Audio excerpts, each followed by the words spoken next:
Magandang umaga po. Alamin natin ang nilalaman ng ating latest Tropical Cyclone Bulletin ngayong araw ng Lunes as of 5 a.m. patungkol dito sa binabantayan natin na si Bagyong Carina. So unahin po natin yung ating latest satellite image. Kung makikita po natin, patuloy pa rin nating binabantayan itong dalawang bagyo sa loob at labas ng ating Philippine Area of Responsibility. Nasa labas po ng PAR itong si dating bagyong Butchoy. Bahaging lumakas pa po ito at nasa severe tropical storm category na may international name na Prapiron. At kung makikita po natin, wala na po itong epekto sa anumang bahagi ng ating bansa. So ang main focus po natin ngayon ay itong si Bagyong Carina na nasa loob po ng ating Philippine Area of Responsibility. Currently, nasa severe tropical storm category pa rin po ito, although bahagyang lumakas. At currently, yung latest location niya as 4 a.m. ay nasa layong 420 kilometers silangan ng Tuguegarao City, Cagayan. Nagtataglay ng lakas ng hangin na umaabot na 100 kilometers per hour malapit sa gitna at pagbugso na umaabot na 125 kilometers per hour. Sa kasalukuyan po ay mabagal ang pagkilos nitong si Bagyong Carina sa direksyong north-northwestward. Kaya asahan po natin dahil sa combined effects nitong si Bagyong Carina pati na rin ng enhanced southwest monsoon or pinalakas na epekto ng hanging habagat, ay asahan po natin ang maulan na panahon sa malaking bahagi ng ating bansa for the next 2 to 3 days. So ito po yung ating latest forecast track as of 5 a.m. So alamin po na natin yung mga detalye na nakapaloob dito sa ating latest forecast track. So unahin po muna natin yung magiging pagkilos nitong si Bagyong Carina. Kung nakikita po natin, possible na mag-intensify pa ito into a typhoon category habang binabaybay po yung silangang baybayin ng extreme northern Luzon hanggang lumabas po yan ng ating Philippine Area of Responsibility. And kung nakikita din po natin sa ngayon, kung ito yung cone of probability, yung area po ng cone of probability, walang kahit anumang bahagi ng ating bansa ay nakapaloob dito sa area na highlighted ng light gray. Ibig sabihin po noon, mababa yung tsansa na may landfall scenario po tayo, or kung may landfall scenario pa po tayo, ay most likely dito sa may area ng Taiwan bago po lumabas ng PAR. At kung makikita din po natin sa ngayon, generally north-northwestward yung ganyang magiging pagkilos, malayo po yung sentro sa anumang bahagi ng ating kalupaan. And kung makikita po natin itong area na highlighted ng light orange, yan po yung radius or yung laki ng sakop nitong bagyo. Yan area po na yan, mararamdaman yung malalakas na hangin na dulot nitong si Bagyong Carina. At kung mapapansin po natin, wala pang anumang bahagi ng ating bansa ang nakapaloob dito sa area na makakaranas na malalakas na hangin. So sa ngayon po, as of now, wala pang malakas na hangin na mararanasan sa anumang bahagi ng ating bansa. Pero dahil based po sa ating forecast, mag-i-intensify pa po itong si Bagyong Carina, most likely lalawak po yung radius nitong bagyo at mostly sasakop nitong area na highlighted ng light orange yung areas po dito sa may northeastern portion ng mainland Cagayan. Kaya nakataas po tayo ng tropical cyclone wind signal sa ilang bahagi po ng northeastern portion ng Cagayan area.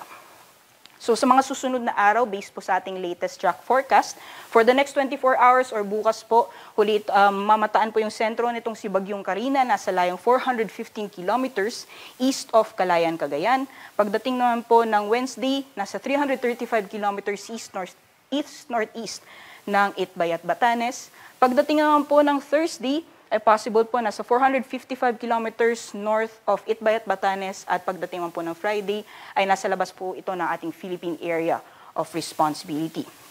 At gaya po ng nabanggit natin kanina, although sa ngayon po ay wala pang area or kahit anumang kalupaan sa ating bansa ang nakapaloob dito sa area na highlighted ng light orange kung saan mararamdaman yung lakas ng hangin itong si Bagyong Carina, pero dahil inaasahan po natin yung forecast na mag-intensify pa po ito, lalawak yung radius ng bagyo at mostly maapektuhan dito sa may northeastern portion ng mainland Cagayan. Meron po tayong lead time na 36 hours. Ibig sabihin po, for the next 36 hours, posible pong maramdaman yung lakas ng hangin na dala nitong si Bagyong Carina sa areas po na nakataas yung tropical cyclone wind signal number 1.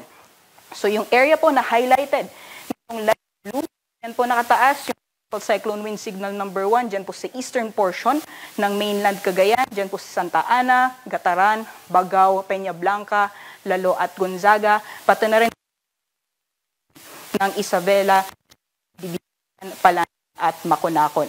So babala po sa na hangin sa susunod na 36 hours sa mga nabanggit na lugar, kaya pinaghahanda po at pinag-iingat yung ating mga kababayan dyan. Pagdating naman po sa mga pag-ulan, meron po tayong mga pag-ulan na mararanasan sa ating bansa dulot ng epekto nitong si Bagyong Karina at yung dulot naman epekto ng enhanced southwest monsoon or pinalakas na epekto ng habagat. So emphasis po, itong mga pag-ulan na to ay dulot ng epekto ni Bagyong Karina.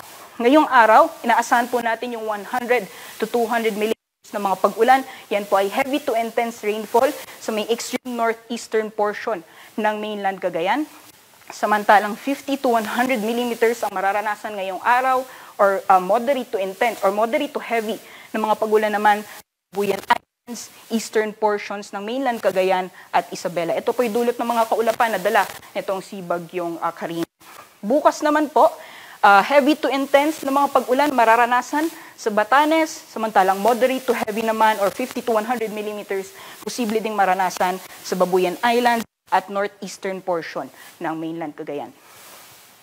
Pagdating naman po ng Wednesday, bahagyang bababa yung mga tsansa ng malalakas or heavy to intense na mga pag-ulan, so mostly nasa moderate to heavy yung mga pag-ulan, particularly sa may Batanes and Islands. Kung mapapansin po natin yung mga areas na maapektuhan ng mga kaulapan or malalakas na ulan na dala nitong si Bagyong Karina ay mostly dito sa may extreme northern Luzon area. Sa ating mga kababayan dyan, maghanda po tayo at mag-ingat sa mga susunod na araw.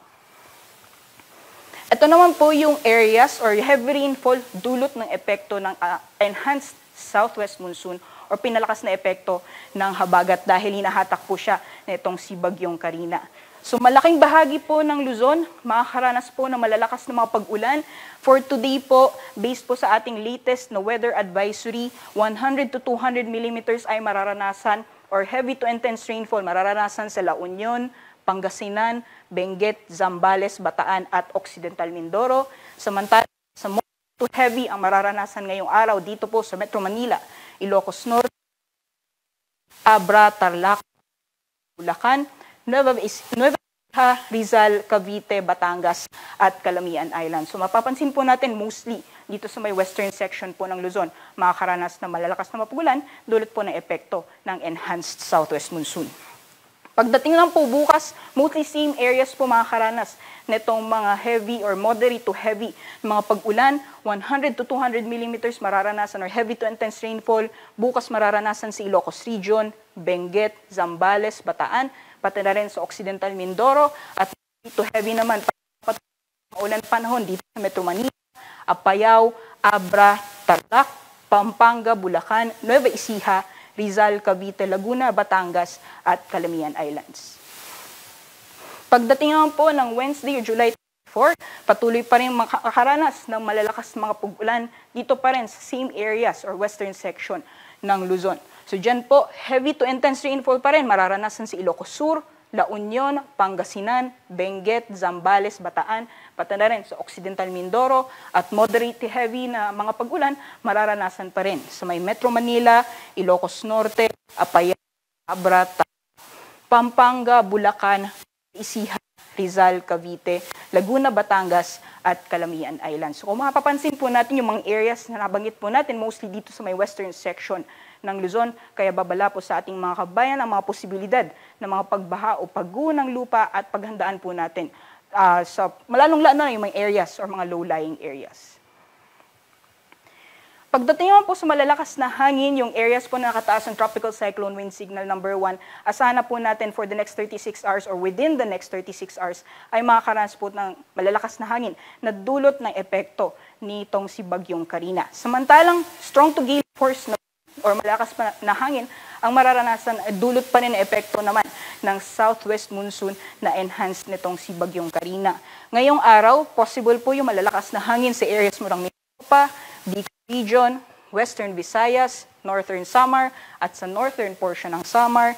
Pagdating naman po bukas, malakas na hangin naman po mararanasan sa Zambales, Bataan, Aurora, dito po sa Metro Manila, pati na rin sa Calabarzon, Mimaropa, Bicol Region, at buong Visayas. Pagdating naman po ng Wednesday, malalakas na hangin naman po mararanasan sa Ilocos Region, Abra, Benguet, Nueva Vizcaya, Quirino, Central Luzon, Metro Manila, Calabarzon, Mimaropa, Bicol Region, at buong Kabisayaan. Kaya asahan po natin over the next 2 to 3 days, malakas na hangin at malalakas na mga pag-ulan po ang mararanasan dulot ng combined effects nitong si Bagyong Karina pati na rin ng enhanced southwest monsoon.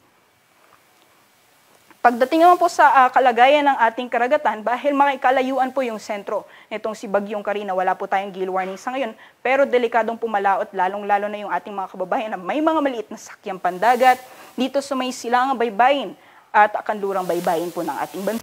Dahil napapalakas po yung hangin na epekto nitong ng southwest monsoon at malalakas na hangin din po mararanasan dito sa eastern section ng bansa, dulot naman epekto nitong si Bagyong Karina. So asahan po natin yung matataas na mapag-alon na sa katamtaman hanggang sa maalon na karagatan ang ating mararanasan.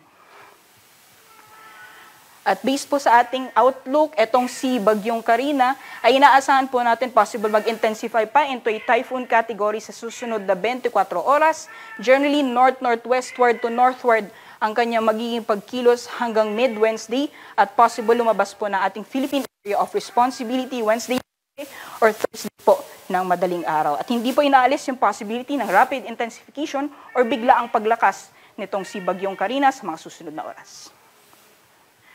At yan naman po latest mula dito, or yan po yung nilalaman ng ating latest Tropical Cyclone Bulletin. Para sa karagdagang impormasyon, baseline lang po ang aming social media accounts at ang aming website pag-asa.ust.gov.ph. Yan naman po latest mula dito sa Pag-asa Weather Forecasting Center. Rhea Torres po, ingat po tayong lahat.